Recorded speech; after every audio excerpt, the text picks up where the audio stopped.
Oh my God, dude, I found one of the worst Ruby Franke videos. I think it's like one of her older content because her kid looks really young. She actually looks really young too, but it was just one of the saddest things I don't know I've ever seen. I don't know what it is with these abusers, but it's always parents are like, "This is my food. You're stealing my food. You're taking my food. This is not your food." It's like a really weird control that like a lot of these parents have in common with each other.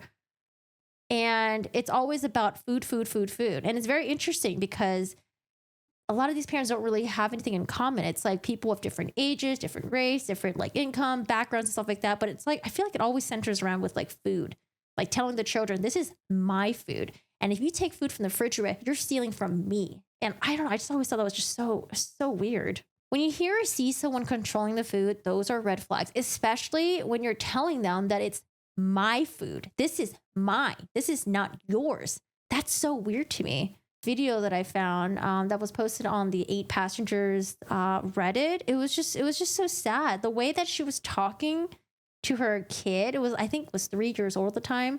The way that she was talking to him, the tone, and then at the very end, she pans the camera over to her face and gives the camera a wink.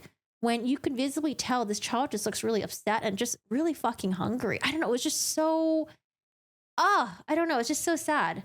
One of the sad things from the 911 call, if you guys listen to it, I highlighted in the beginning of my video.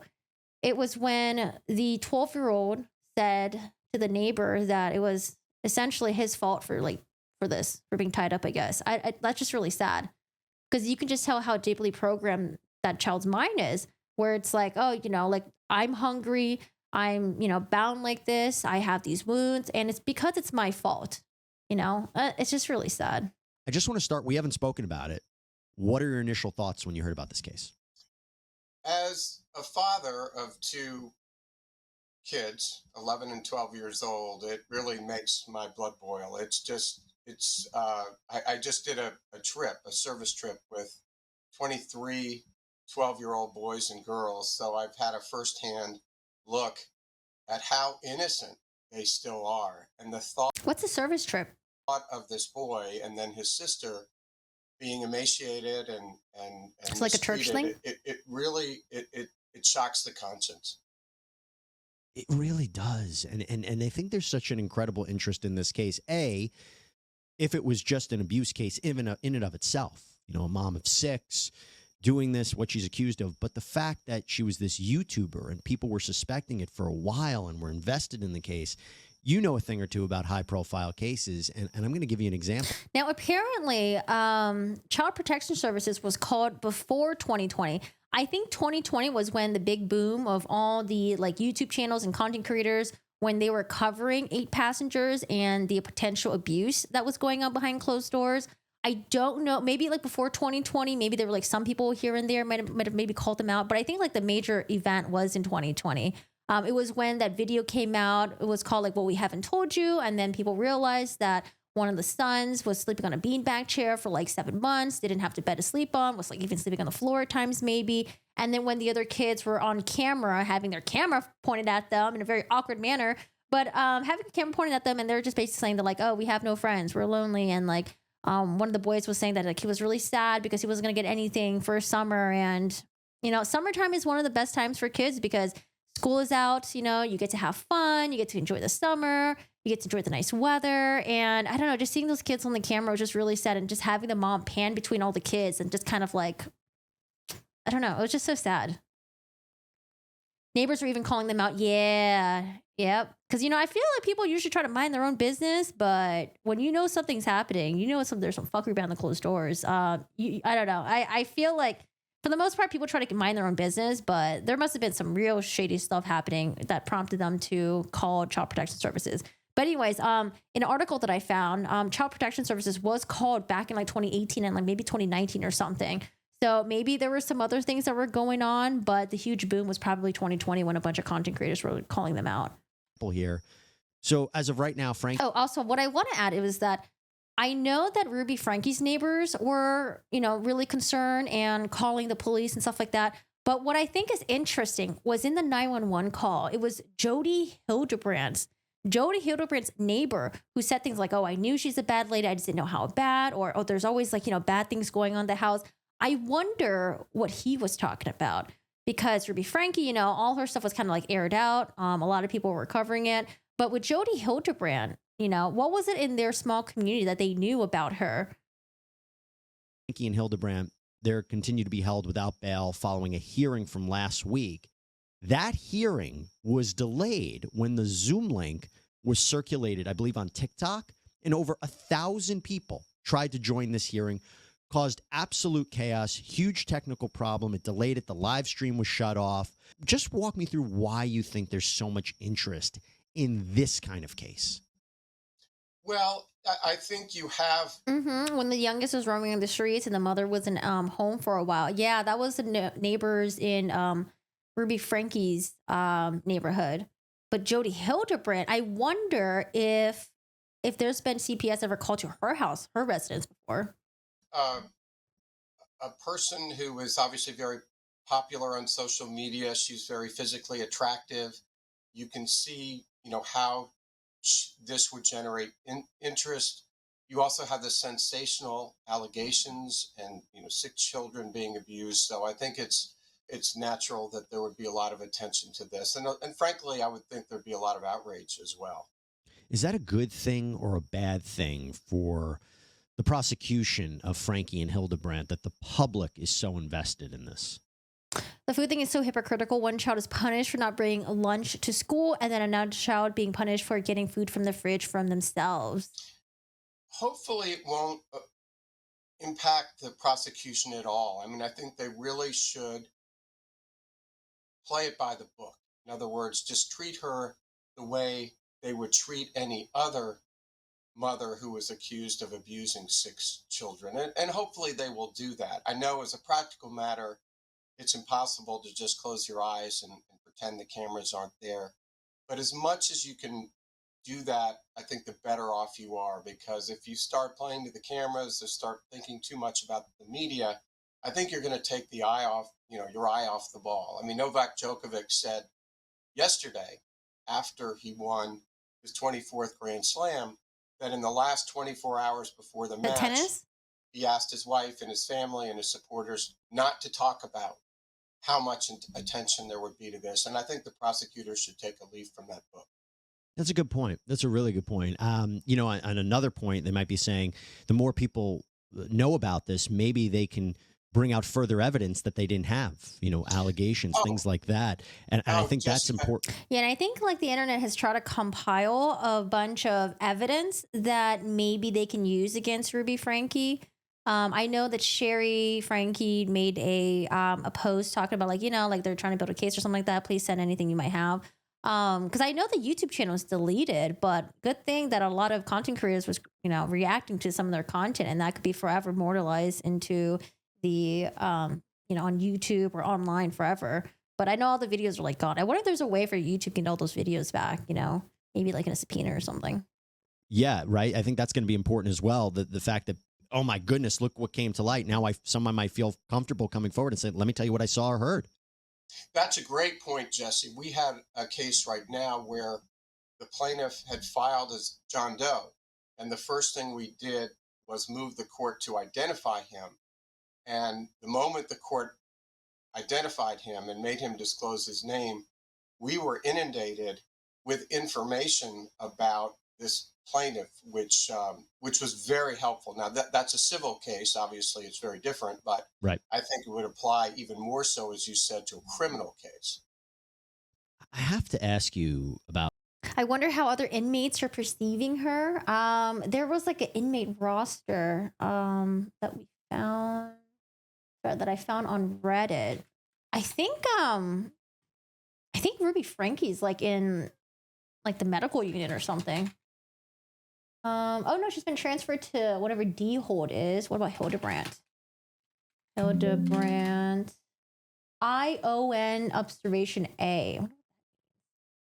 ION. What could ION stand for? Prison terms. Sorry, here, I'll share it with you guys really quick. I found this on Reddit. Initially, she was in like medical hold, it said. Franke, yeah. So Franke's in D hold right now. And then Hildebrandt is in ION Observation A. I'm not quite sure what that means. Usually when I think of observation, I mean, I'm just making assumptions here, but when I hear observation, I don't know, I'm just thinking like, I don't know, maybe they're observing her because they might think she might harm herself, but I don't know. I'm not sure. What happened at this hearing. Again, because of it completely broke down. Yeah, there's a Wayback Machine, but I don't know if we'll be able to pull YouTube videos. I don't think so. Yeah, I don't think so. I don't think we have video of this, but what the reporting indicates from multiple outlets, apparently Ruby Franke was crying in court, and she made these claims that one of her minor children was sexually abusing their sibling and molested several family members, children in the neighborhood, at least I think 20 people. She claimed that this child abused 20 people. She claimed that two of her children were playing some sort of padding game, didn't go into further detail, talked about how one of the children was watching pornography at a young age. Yeah, and I think it was cited that one of the children was watching pornography at age 3. Age 3? Like, I know kids nowadays are technologically pretty advanced because they got iPads and stuff, but watching porn at age 3, listen, there's something, if that's happening, there's something weird going on in that household. It's so shocking. And I'm not sure what that And I would start with the parents first. means to her defense or what that means to her case for her to make this kind of claim. I think it's tremendously detrimental to her case. First of all, I mean, she should have, if any of this were true, she should have reported it at the time rather than waiting to be arrested and arraigned. So that's number one, because if that abuse was going on, that's on her and her husband, to the extent that the husband was there, which I understand he may not have been. So we shouldn't impugn him at all right now. But that all points the finger at her. And also the fact that she would make those allegations against her own children in a public forum. Now, I don't know whether she identified the child, but it wouldn't be hard to figure out. I also wonder if that hearing was supposed to be private, so maybe she didn't think that people would, or word would get out or something, or maybe it was public. I don't know. I would assume it would have been private. It's a finite universe of 6. I think it's terrible for her defense. I think it also shows, it doesn't shine a very good light on her character, that she would say these things in public, even if true. So the judge said that this child will then need to be placed in a home with no other children in light of these allegations. Again, this is based on the reporting of what happened. And what if it's not even true? Now this child is being separated from everyone else. I don't know. Like, when you're going through something traumatic like this, I feel like being separated from your siblings, it's probably going to be tough. Usually there's like a bonding thing you have with your siblings, you know, like to be separated from them. That seems, I don't know, like if these allegations weren't true, right? Like, I don't know. This whole thing just seems so fucked. In that hearing, I'm glad I have you because I wanted to ask you first about that.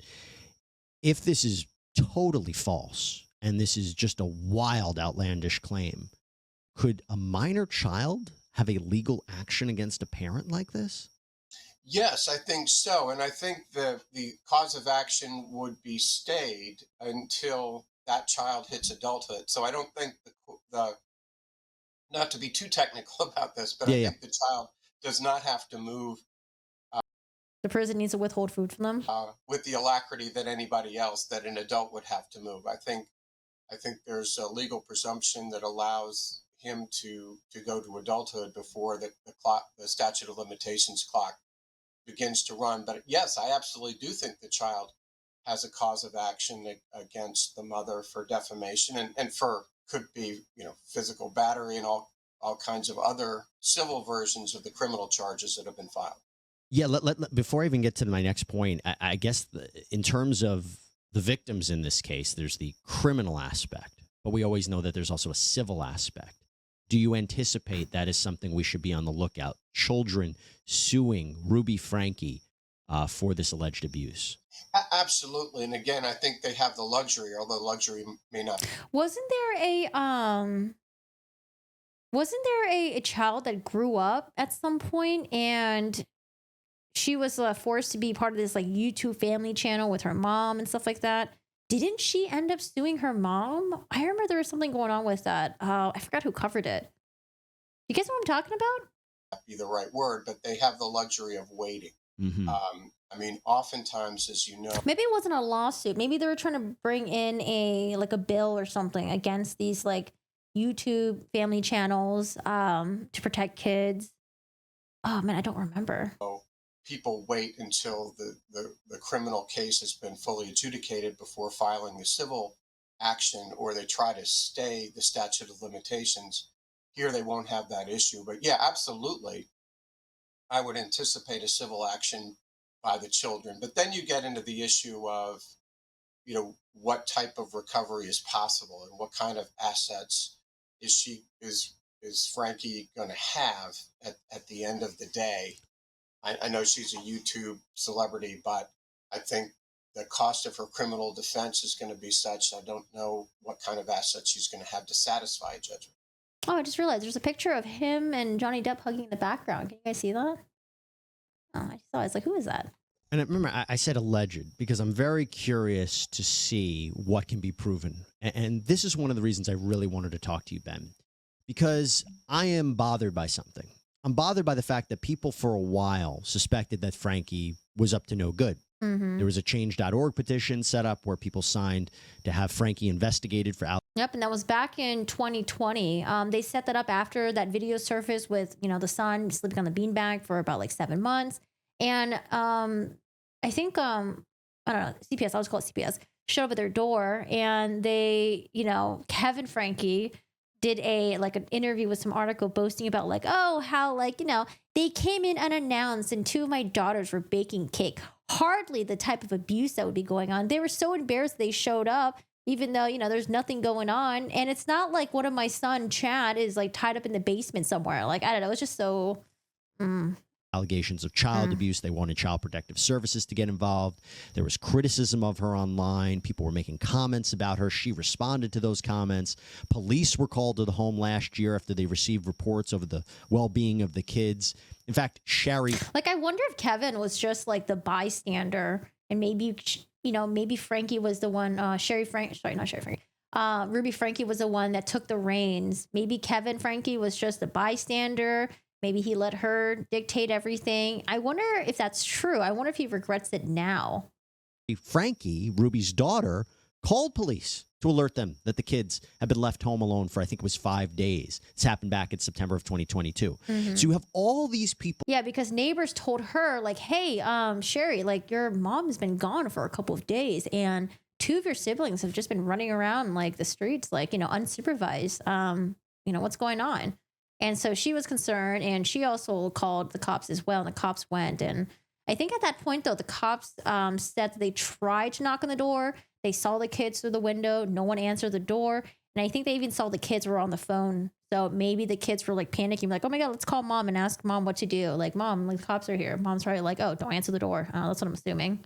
People saying these things Were they about lovers? Ruby We don't Frankie know. and doing all these things in light of Ruby Frankie. Some people speculated Here's the part that, I but yeah, don't we understand. know. I'm bothered by. If all of this was fake, if all of this was lies spread about her, why didn't Ruby Frankie ever file a lawsuit for defamation against anybody? True. She had her lawyers send out a bunch of like cease and desist letters to content creators, but I don't think they ever did a lawsuit for defamation. Right? And I never saw that she did. Is that not revealing to you? It is, because you can imagine, Jesse, if you were accused of such a monstrous thing, or if I were, that would be my... But he would be like, you mean complicit? If he witnessed the abuse and didn't do anything. And that's one of the most frustrating things that you can deal with. When you have a clear abusive person in a household, and then you have a fucking parent, a grown-ass adult there as well, who won't do anything. You might as well just be participating in the abuse as well. I don't know. That's so fucking frustrating. Where you have one parent you definitely can't trust, and you have another parent that you're trying to appeal to, and you're trying to tell them, like, hey, like, like, this shit is fucked. Like, you need to do something. And they won't do anything about it because they're just fucking, there's a fucking bystander, an enabler. I don't know. That's so fucking frustrating. First inclination. God, I'm so glad I'm not a fucking kid anymore. Now, she would probably have to prove actual malice, which, as you know, is knowledge or reckless, extreme recklessness as to the truth. But I think you would take that on, if you had been accused of this. So I think it is very telling. And in the case of Johnny Depp, I mean, he certainly uh, took it on despite all the inherent risks of a defamation case because he needed to clear his name. Yeah, and it's one of those things where you could say, well, maybe she felt that nobody was believing her. Yeah, dude. I don't know, man. Yeah, fuck those people. Holy shit. I completely understand your frustration. When you're a fucking child and you have to just grow up way too fucking fast because you're surrounded by moron fucking adults. I don't know. The YouTube channel, she stopped posting videos. She was responding to the criticism, so it seemed like people were believing what was being said about her, which, again, raises the question why she didn't take legal action if all of this was fake. And also, I'll mention, Ben, when she was arrested, when she was taken into custody, she requested a lawyer and did not speak to police. Now, do you find that to be, hey, that was just a smart legal strategy? She shouldn't say anything? From what I've heard, she was saying a trending TikTok dance was porn, so I wouldn't take it too seriously. Yeah, I thought about that too, because I wonder if she just blew things out of proportion. Well, it could be true, what her claims are, but I don't know. I remember watching a video of her after she got into an argument with the principal at her kid's school. I think they were gonna do like a TikTok dance to what's the song, like Apple Bottle Jeeves or something, which I thought was kind of inappropriate, like low, low, low, like having a bunch of kids do that dance. It's kind of weird. But I think she was like so upset that she was like crying, she was like in tears, and she could be a type of person who fucking exaggerates, and maybe when she says porn, maybe her definition of porn is not what our definition is. Maybe it could just be some, some sexy dance or something like that. Maybe it could be like a Victoria's Secret catalog. I don't know, but we'll see.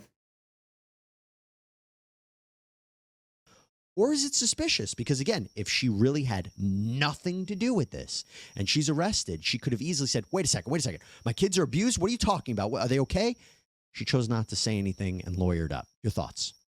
I think it's both. I mean, I think it's both smart legally, but it's also suspect, especially as a mother or a parent.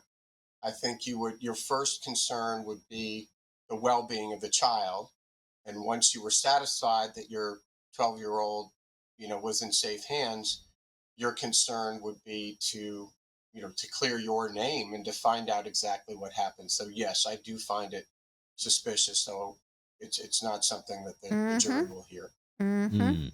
I wanted to talk to you about something that I was talking about, how things didn't happen earlier. Could she have been arrested earlier? Could this have been stopped earlier? And I wanted to ask you about whether the Department of Child and Family Services could be in legal trouble. I mentioned how police were contacted to check in on the Frankes.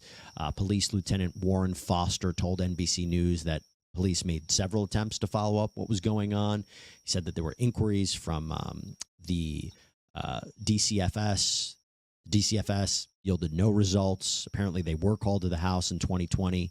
You have Representative Christine Watkins, who is a chair of a panel that reviews the DCFS, and she said, quote, I had concerns when I heard about the case. Not only were neighbors calling, but older siblings were calling too. There's this book that I read. It's called The Body Keeps Score, I think. The Body Keeps a Score, Body, Mind, and Brain, Body, the Brain, Mind, and the Body and the Healing of Trauma. It's about complex, is it?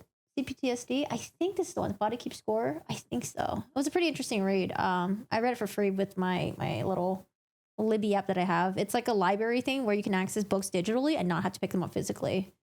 So that was a pretty good read. The Body Keeps the Score. Yeah, I think this is the one that I read. Sounds like those kids were in pretty bad shape, and it's certainly something we have the right to call DCFS out on to know what might have gone wrong. We always have this conversation in child abuse cases. Why did not the Department of Family and Child Services do more? Could they be held liable in any way? What do you think? Yes, I believe they could be. DCFS will enjoy, and I don't know the particular Utah statute, but they will enjoy some measure of sovereign immunity. But as a kid, I can honestly say I underappreciated my parents. Well, as an adult, if you're an adult now, you can appreciate them now.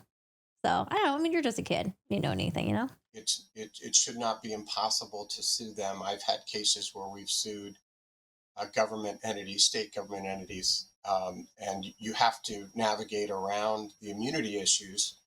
But yeah, absolutely they can be sued. And it sounds like they have a lot to answer for in this case. I mean, just one of the clips showed her on her program saying that she wouldn't feed the children until they completed their chores. Now, again, as a parent, you do want your kids to do their chores, but I don't, I think it is wildly inappropriate, if not abusive, to withhold breakfast until they've done their chores. I mean, I think there are other inducements you can give to your children, but that it certainly Yeah, it was just so dovetails with the weird. allegation that two of the children at least were emaciated.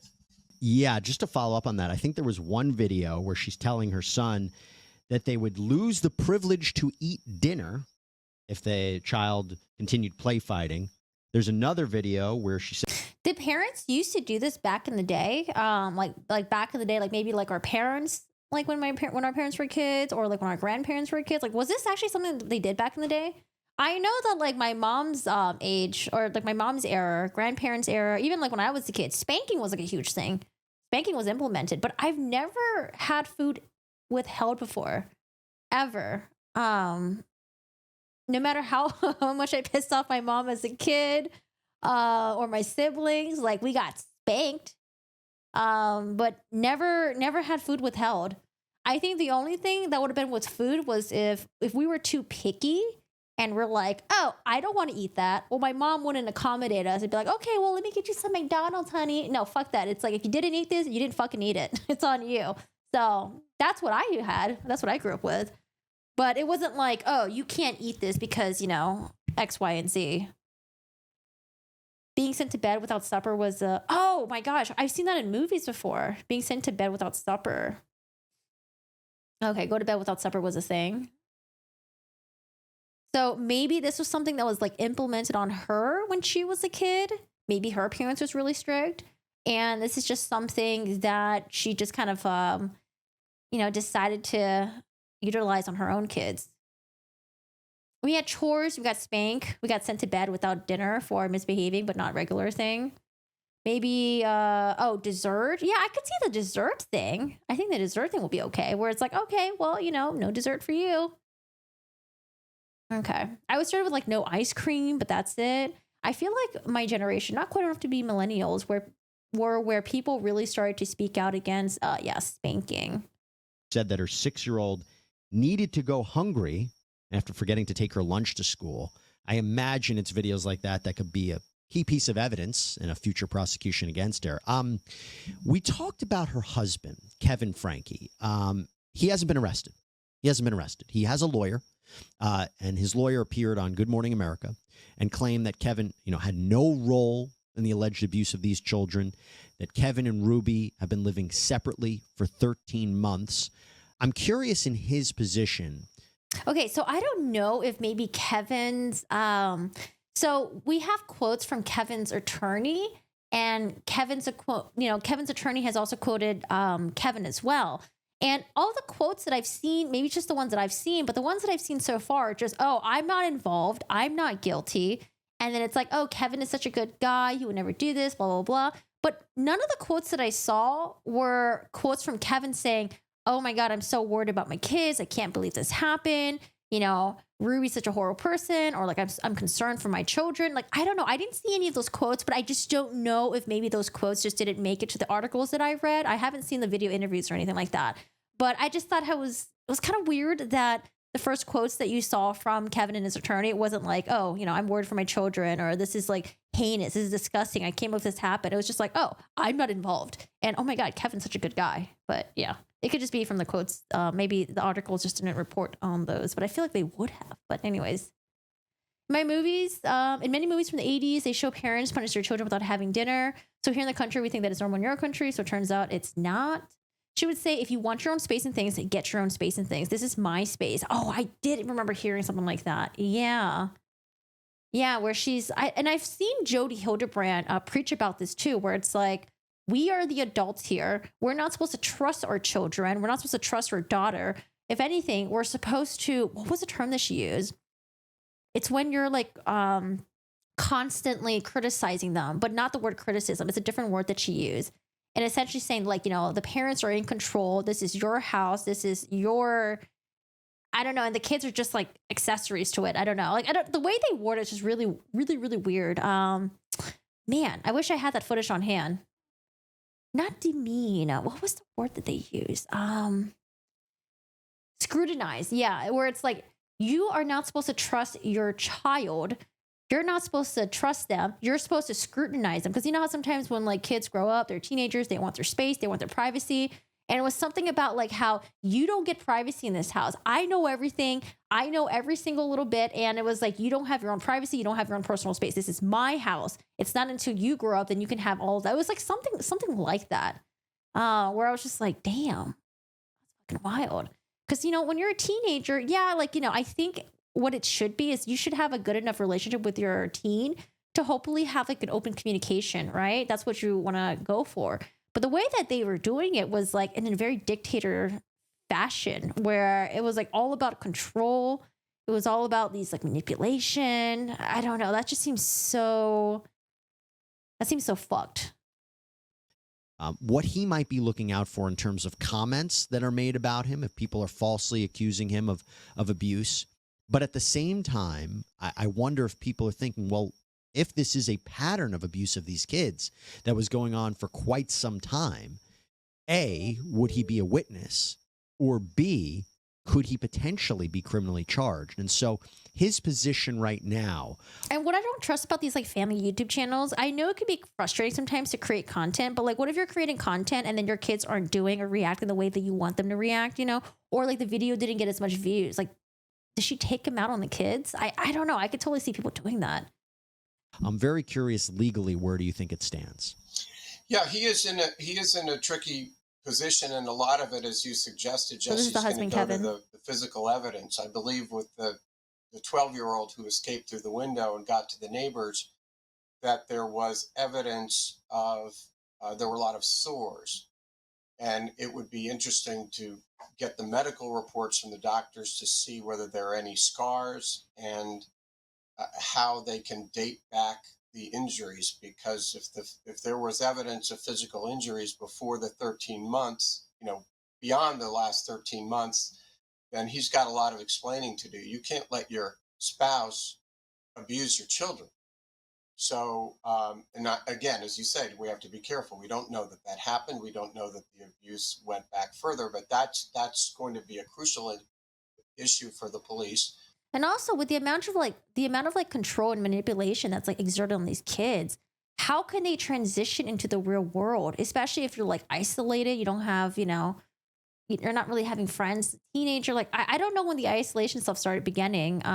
It seems like the kids were going to school, but I guess at some point, maybe the kids weren't going to school anymore. And maybe they were being homeschooled or something. I'm not really quite sure when that happened, but I don't know. It must be so hard for these kids. Like, I wonder how Sherry's transition was from, you know, being under the umbrella of her mom, living in her household, and to transitioning into being out in the real world, you know, with like real people, real friends, college world. Like, that must be such a hard transition for them.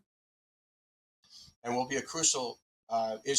I knew a pastor and his wife from church years ago that kept their cabins locked and charged their kids for extra bowls of cereal. That is so weird. When people have to lock up their food because they don't trust their kids, that's just so weird. What a weird dynamic that you're just having with your kids. That's so weird. I mean, I could understand going into like extreme measures if the kid was like, I don't know, waking up at like 2 a.m. in the morning to eat like a fuck ton of like ice cream, maybe. But Jesus. Yeah, I don't know. That just seems really extreme. My parents would limit my PC use. I can understand that. Would turn it off. When they moved with me, one day I turned off their computer and told them, now you know how it feels. Issue for him, but no matter what, at a minimum, he is going to be a material witness. It's also hard, just from a matter of common sense, although I guess it's not impossible, that the abuse suddenly started 13 months ago.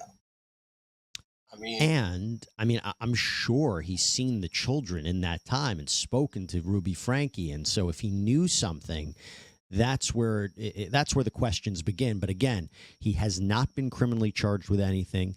He is an innocent party at this point. So what he said so far, he said that Ruby Franke had the kids for the summertime. So but here's what I'm wondering. It's like, do you not talk to your kids on the phone? I mean, there's like FaceTime nowadays. Maybe the kids didn't have access to the FaceTime device. I don't know. It's just weird. And people, I mean, I guess they're free to speculate, but they have to be careful with what they say about Kevin Franke. They should, and it goes back to a larger point you have made is that there not only do you have a presumption of innocence, but we also have a belief in due process in the country, and that even of course applies to Franke herself. Although the outburst at the arraignment really suggests a lot of things that aren't good for her, but definitely I think let it play out. I don't know why people have to necessarily leap to conclusions. We all saw, the Duke lacrosse case. We've seen a number of instances where allegations are not proven. So I think people should take a deep breath and let it play out. Let the system play out. And there may be other reasons why, the police have not Right. indicted the husband yet. I had a friend in foster care who was beaten by the foster mom for having a frozen uncooked egg roll when her siblings got steak for dinner. Jesus. I had this really weird, abusive babysitter when I was a kid. And one of the things that I still don't understand till this day, I don't know, it's just like a weird food control thing. But I remember my mom she would go work at the restaurant. She would drop us off at this lady's house. And my mom would get fried rice, like shrimp fried rice from this Chinese restaurant for us to eat for dinner, right? And I remember when I sat there, I think I used a fork to just like stab through a pea to eat it. And she flipped the fuck out. She flipped out and then she sent me upstairs and I couldn't eat the rest of the food. She probably fucking ate it. Shit, my mom paid for it. But I never understood that. I never understood why I was in trouble. She never explained it to me. She just flipped the fuck out, started yelling at me, took my plate away, berated me and made me go upstairs. And I didn't know what her issue was. I was like, is it because I ate one single pea and maybe that was like a rude way of eating fried rice? Maybe I'm supposed to scoop the whole thing. I don't know. Till this day, I still don't know what happened. She already fucking died because I would read the fuck out of her as an adult. I'd be like, yo, what the fuck was up with this? But she's already dead. But yeah, it was so weird. That's why I feel like I'm never going to have like babysitters for my kids. Or even like when I go out of town and I have people watch my dogs, it's like people that I trust and people that I know are like really chill. No, I don't want people with like anger issues watching my dogs. Okay. My kids, like none of that. I don't know. You just never know how people are. And I got cameras everywhere. I had a babysitter babysit with kiwi in my mouth because I hated the taste and couldn't swallow it. It felt like I sat there for 30 minutes. What? So weird. Yeah, I don't know. People are just really, really weird. Yeah, no, that's a very, very fair point, and I think it's important for people to remember that. Look, when we followed your case, the Johnny Depp Amber Heard case, a central theme is, well, what is abuse? It's obviously, we know the classic definition of physical abuse, but is there emotional abuse? Is there psychological abuse? And it really became a study. And I feel like that's like the worst type of abuse, the psychological ones. Those are the ones that like leave the scars. It's not like when I think of like the shit that happened to me, I'm not like, oh, is that one time where I got hit or the one time where I got spanked with this? No, it's like the whole psychological shit that happens. And that's shit that like fucks up people the most, in my opinion. So because you are an expert on what this means, I was very curious to your thoughts on the charges here. Let's see, my brother was I think my brother was 1 year old or 1.5. I'm 4 years older than her. I was like 5 to 6 years old. What a fucking bitch. Did it in a past sidebar. So they're each facing crazy. 6 counts. And the way to summarize it is basically when we talk about aggravated child abuse under Utah law, it's a physical injury that could be torture. That's one charge. Another charge could be any, physical injury that results in starvation or malnutrition. There's another one, physical injury that creates a severe emotional harm, a developmental delay, intellectual disability. There's another one where it's physical injury and includes a combination of 2 or more physical injuries inflicted by the same person, whether at the same time or at a different time. It seems so broad and includes so many different potential acts that they charged Ruby Franke and Jody Hildebrandt under. What are your thoughts on those?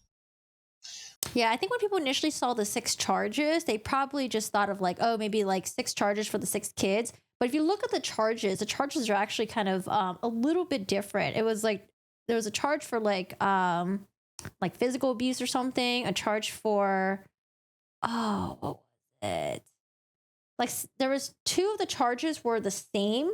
I think for each of the maybe like the young boy and the young girl, and then one of the charges was like for multiple instances of like child abuse or something. But I remember there was one for like mental anything that would like hinder the mental development or something like that, and there's one for like physical abuse. I don't remember, but yeah, they were like a little bit different. Oh, I think that's weird. I remember mostly the punishment with food was when you had to sit there until your plate was done. I really hated liver and the organ meats that my mom seemed to love was big in them days. Yeah, I think that's weird where you're forcing your kids to overeat when they're full. I think that's weird. Assuming the portions are American large or something, you know? Yeah. Like if the kid doesn't want to eat, if they're not hungry, then I don't know. I think the overeating thing is like weird.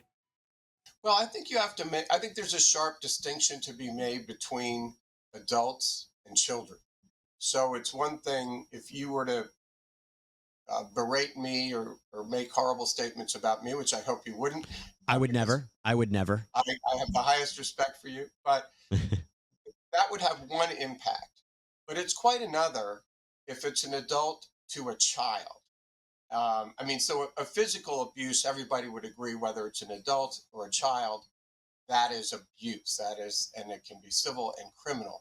But when you're talking about a child, berating in a sharp manner strikes me as far more abusive than than an argument between spouses or an argument between partners in a law firm.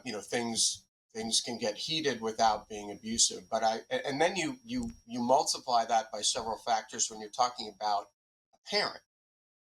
Something that a parent can say to a child has enormous impact. I mean, we've all read stories, of people, and I remember things my parents said to me when I was a child, that not abusive, but you remember the good and the bad. So I think there's a real scale, and I think all of what has been alleged here would certainly fall into the category of abuse because you're talking about really minor children. I mean, Yeah. 12 is really young.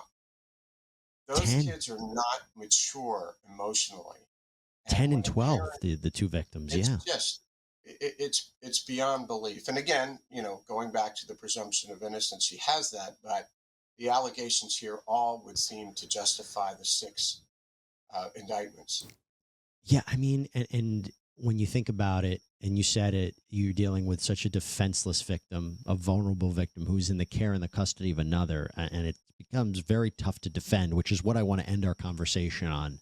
Potential defenses for Ruby Franke and Jody Hildebrandt, considering that not only the charges that I mentioned would be found guilty of if they themselves inflicted this injury, but the statutes also read that if they permitted another to do it, they could be found guilty. So I'm not sure what the defense is. Do they blame each other? I don't know, man. I think they're gonna try to blame the kids. I feel like it's adults versus kids. I don't know. I really don't think that they're gonna start blaming each other. I think they're just gonna blame the kids. We'll see though. Do they say they had no idea what was happening, even though their children were found in Jody's residence? The fact that I believe they published a video 2 days earlier when they were both there and the children were there. I don't know what a potential defense could be for either Franke or Hildebrandt. What are your thoughts?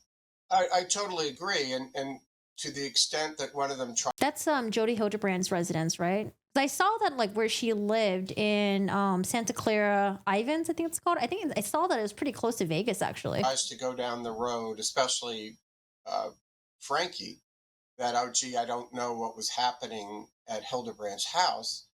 Well, then there's a negligence and abuse right there. I mean, we make very careful if someone's looking after our kids or they're going to somebody else's house. We know Man, I wish we got it. I wish we got an interrogation video. who they are and we know what's going on and we know their background.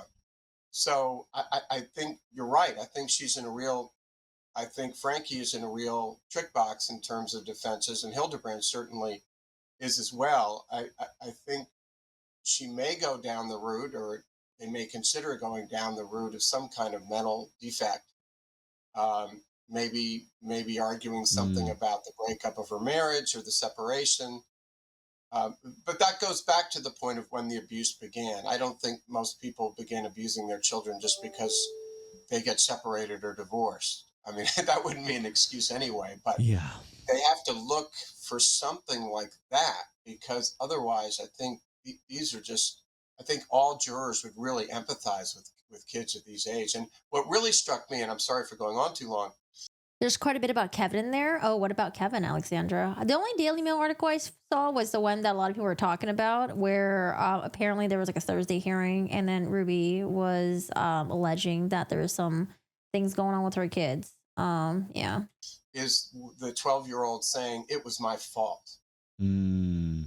I mean, that almost made me cry when I saw that. I mean, that really shows, as much as the injuries, the extent of abuse that this kid had, is that somehow he believed that not being fed and, you know, being tied by his ankles and his wrists were somehow his fault.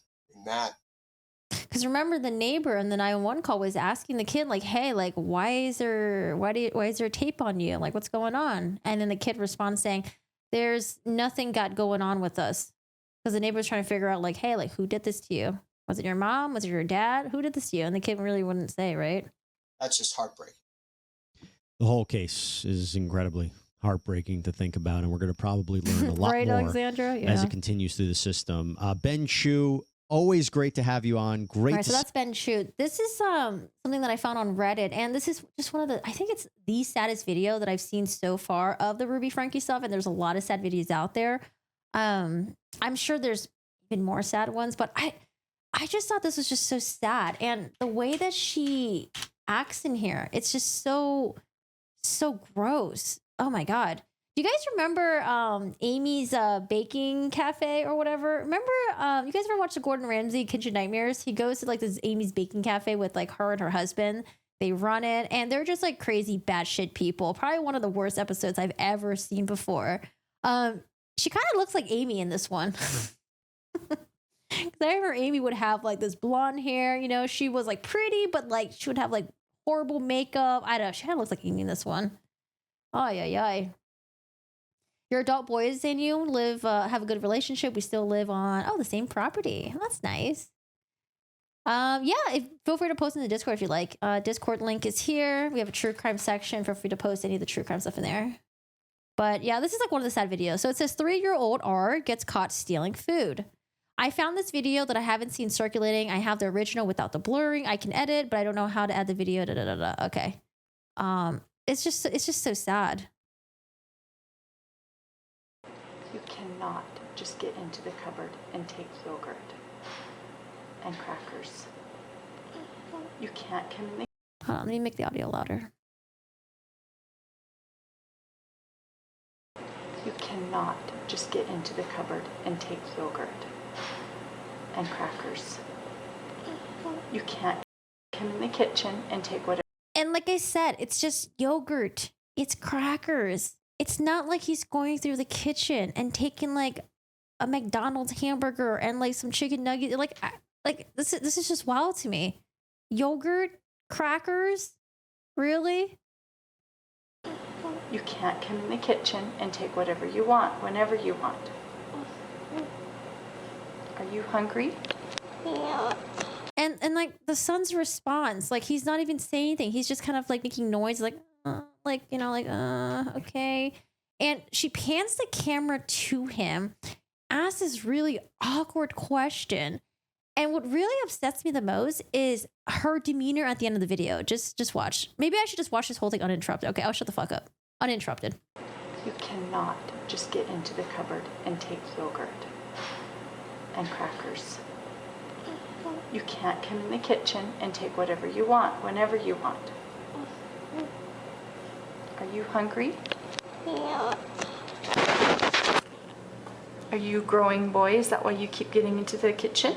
Yeah. Look at me. I will feed you a very good lunch, but you have got to promise to stay out of the kitchen. Do you understand? Yeah.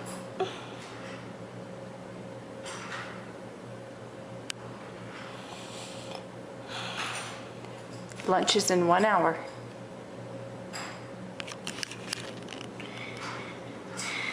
I think you're cute when you're sad.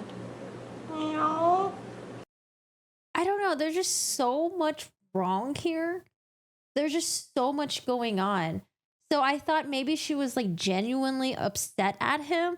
But the fact that she smiles and does that wink to the camera, the fact that she pans the camera from her to her son, shoves a camera in his face, and then she's like, "Are you a growing boy?" It's like, what the fuck is wrong with her? There's just so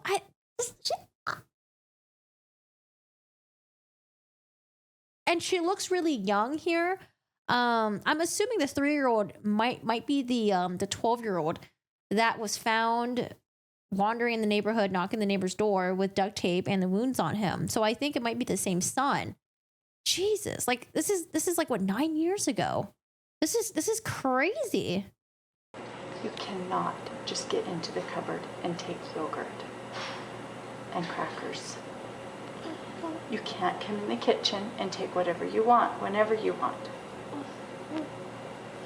Are you hungry? Like, I understand, okay, maybe the first part, she doesn't want the kid to go through the kitchen and just take whatever. Okay, I guess I understand that. But with the context of me seeing her other videos where she said, this is my house, this is my food, this is all mine. So once we have that in our head, this is even more weird. But what I already thought was weird about this was when she takes the camera, pans it over to him. Yeah. She's like, "Are you hungry?" He says, "Yeah." And she's like, "Okay, well, you're going to wait an hour. I don't care. I'm going to make you a nice lunch." It's like, what's her definition of nice lunches? Maybe she's underfeeding these kids. Maybe her definition of nice lunches is like half of like loaf of bread or something, maybe like some celery sticks, and that's about it. I don't know. Are you a growing boy? Is that why you keep getting into the kitchen? Yeah. And then like her doing this like interrogation thing. And then I guess the kid is not looking at her. So she's like, "Look at me." And the kid has like the hand, like maybe like in his mouth or something. And she like takes the hand down. Like, there's just so much going on here where it's just so sad. Yeah. She's like on a power trip. Look at me. I will feed you a very good lunch, but you have got to promise to stay out of the kitchen. Such a weird control thing. You understand? Yeah. Well, he doesn't look overweight here.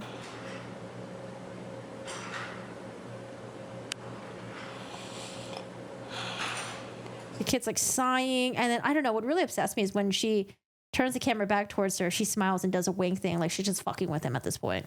Lunch is in 1 hour.